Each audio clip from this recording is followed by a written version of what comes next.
Sir Meerpet హత్య కేసులో గురుమూర్తి potassium hydroxide ఉపయోగించి తన భార్య శవాన్ని కరిగించాడు అని చెప్పాడు సార్. దీనికి ఇన్స్పిరేషన్ తను ఏం చెప్తున్నాడంటే మలయాళం మూవీ సూక్ష్మదర్శిని అనే మూవీ చూసి నేను ఇన్స్పైర్ అయ్యాను అంటున్నాడు. దీనికి పోలీసులు ఏం చెప్తున్నారు సార్? అసలు నిజంగానే మూవీస్ ఇలా కూడా ఇన్స్పిరేషన్గా తీసుకుంటున్నారా ఈ మధ్య అంటే ఏం చెప్తారు సార్?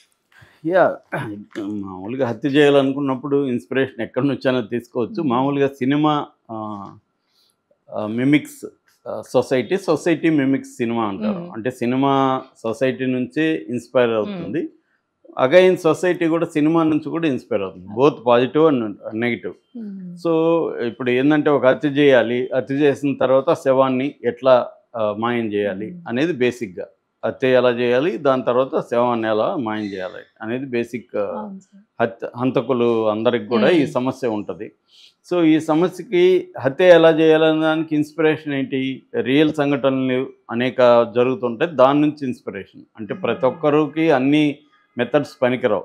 ఇప్పుడు ఇతను ఎక్కడో పోయి కొంతమంది పబ్లిక్లో చంపే వాళ్ళు ఉంటారు, పబ్లిక్లో చంపాలనుకున్నప్పుడు ఎలా చంపాలనేది ఆలోచించే వాళ్ళు ఉంటారు. అంటే అక్కడ పోలీసులు ఉంటారా, జనం ఉంటే మనం ఏం చేయాలి, ఎలా తప్పించుకోవాలనుకుంటే ఒక మెథడు, తప్పించుకోవాల్సిన అవసరం లేదు, అత్యంత క్రూయల్గా నేను పబ్లిక్లో చంపాలి, దొరికినా పర్లేదు అనుకుంటే ఒక మెథడు. అలాగా అంటే నీ మోటివ్ ఏంటి, నీ గోల్ ఏంటి, దాన్ని బట్టి మెథడ్స్ ఎంచుకుంటారు ఫస్ట్ ఆఫ్ ఆల్.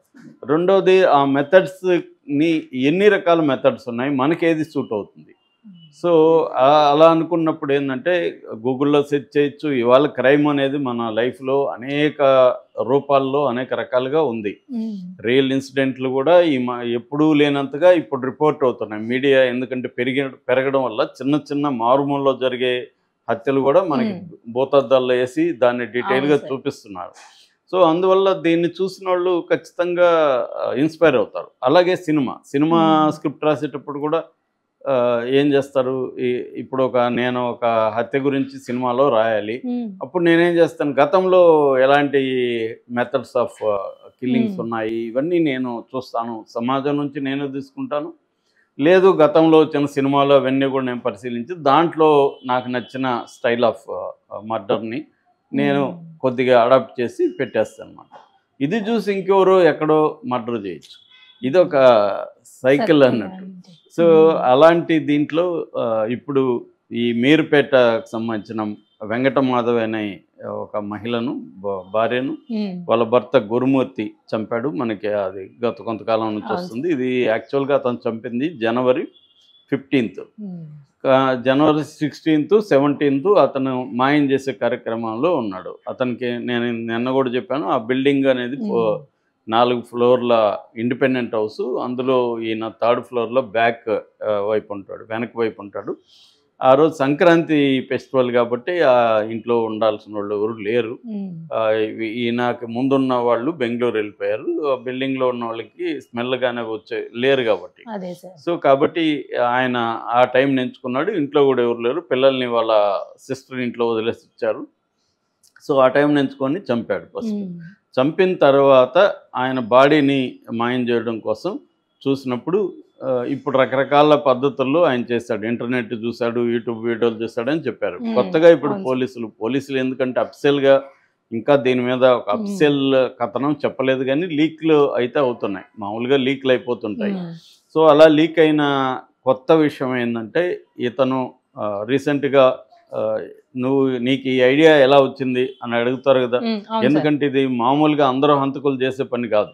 ఒక శవాన్ని పొటాషియం హైడ్రాక్సైడ్ తీసుకొని దాంట్లో కరిగించి వాటర్ హీట్లో మొక్కల్ని వేసి అందులో ఇది కరిగించారంటే నీకు ఇది చాలా క్రిమినల్ ఐడియా, ఇది మామూలు వాళ్ళకి రాదు, ఎక్కడి నుంచి వచ్చింది అన్నప్పుడు అతను చెప్పింది ఏంటంటే, నేను ప్రధానంగా మలయాళం సినిమా సూక్ష్మదర్శిని ఈ మధ్య రిలీజ్ అయింది, హాట్‌స్టార్లో తెలుగు వెర్షన్ కూడా ఉంది. అది ఎంసి జతిన్ అని డైరెక్టర్ అనమాట. దాంట్లో నజ్రియా మన ఈయన లేడు, పుష్ప సినిమాలో విలన్ ఫహాద్ ఫాజిల్ భార్య అనమాట. ఆ నజ్రియా, బసిల్ జోసెఫ్ వీళ్ళిద్దరు మెయిన్ రోల్తో చేశారు. అది ఒక రకమైన బ్లాక్ కామెడీ థ్రిల్లర్ అని చెప్పచ్చు. నేనైతే సినిమా చూడలేదు, దాని గురించి చదివాను. సో దాంట్లో ఏంటంటే ఒక క్యూరియాసిటీ ఎక్కువగా ఉండే ఒక మహిళ పక్కింట్లో ఏమేం జరుగుతుంది అనేది తెలుసుకుంటూ ఉంటుంది. ఆ తెలుసుకునే క్రైమ్లో పక్కింట్లో ఒక క్రైమ్ జరుగుతుంది. ఇది మామూలుగా యూనివర్సల్ హిచ్కాకియన్ స్టోరీ అనమాట. హిచ్కాక్ ఎప్పుడో దీన్ని రియర్ విండో అనే సినిమా తీశాడు. సో అలాగా పక్కింట్లో ఉండే దాంట్లో ఒక ఆయనకి కాలు ఇదయ్యి ఇంట్లో ఉండాల్సి వస్తుంది. అతనికి ఇంకేం పని లేదు కాబట్టి పొద్దుపోవడానికి పక్కింట్లో ఏం జరిగింది, చుట్టూ ఏం జరుగుతుందో చూస్తూ ఉంటాడు. అలాగే ఆయన రియర్ విండో గుండా చూసినప్పుడు ఒక హత్య జరుగుతుంది. దాని మీద ఎట్లా చేశాను హిచ్కాక్ ఎప్పుడో తీశాడు. దాన్ని బేస్ చేసుకుని సినిమాలు వచ్చాయి. అలాగా దీంట్లో కూడా ఏంటంటే ఈ మహిళ, ఈ నజ్రియా క్యారెక్టర్ పక్కింట్లో ఏం జరుగుతుంది అన్న క్యూరియాసిటీలో అన్ని గమనిస్తున్నప్పుడు అక్కడ వాళ్ళకి కొద్దిగా అక్కడున్న అతనికి కొద్దిగా విచిత్రంగా బిహేవ్ చేస్తుంటాడు. దాంతో ఈమెకి ఇంకా క్యూరియాసిటీ గమనిస్తుంటే ఫైనల్గా ఆ ఇంట్లో ఒక హత్య జరుగుతుంది. ఆ హత్యని ఈమె పట్టిస్తుంది. ఇది basic theme of the story. So ఇందులో ఈ నజ్రియా క్యారెక్టర్ పట్టించిన అమ్మాయి ఎవరితో ఉన్నారో అమ్మాయిని దత్తత తీసుకున్న ఒక అమ్మాయిని తల్లి కొడుకు కలిసి చంపేస్తారు. దానికి ఏదో కారణాలు ఉంటాయి, చంపేస్తారు. ఇప్పుడు ఆమెని ఇదే విధంగా కెమికల్స్ వేసి ఒక డ్రమ్లో వాటిని కరిగించి దాన్ని తీసుకు ఫ్లష్లో పోసేయడం అనేది సీన్. ఆ సీన్ వరకు అయితే నేను చూశాను. అది బాగా డ్రమ్లో ఎర్రగా ఉండిపోయి దాని నీళ్లు తీసుకుని ఒకడు మూకు ఇది పెట్టుకొని పోస్తుంటాడు. సో దీన్ని చూసి తను స్టడీ చేశాడు, ఏంటిది ఇది ఎరిపోయింది ఇది అంతా. దాని తర్వాత ఆ మధ్య చైతన్యపూర్లో ఒక నర్సు హత్య జరిగింది. దాన్ని కూడా ఇతను పరిశీలన, అంటే గత కొంతకాలంగా ఇతను క్రైమ్ వీడియోస్ని, క్రైమ్ న్యూస్ని జాగ్రత్తగా పరిశీలిస్తున్నాడు. అంటే ఇప్పుడు ఒకరిని హత్య చేయాలనుకోవడం రెండు రకాలుగా ఉంటుంది. ఒకటి ముందే ప్లాన్ చేసుకోవడం, ముందే ఇంటెన్షన్తో ఎమ్మని చంపేయాలనుకోవడం. రెండోది అనుకోకుండా గొడవలో ఆ టైంలో చంపడం, on the spot, spur of the moment అంటారు. ఈ రెండు రకాలు బ్రాడ్గా ఉంటాయి. ఇతను ముందు నుంచి అనుకుంటున్నాడు. ఎందుకు ఇతనికి ఒక అఫైర్ ఉంది ఊర్లో, అది భార్యకి తెలిసిపోయింది, గొడవలు జరుగుతున్నాయి. తర్వాత అత్తమామలతో కూడా ఇతనికి ఇబ్బంది ఉంది. దాంతో భార్యను చంపేస్తే నేను నా లవర్తో హ్యాపీగా ఉండొచ్చు అనేది ఒక ఇతనికి వచ్చేసింది. సో అందువల్ల ఇతను చంపాలని ముందు ఐడియా ఉంది కాబట్టి ఎలా చంపాలనే దానికి ఎక్స్ప్లోర్ చేస్తున్నాడు.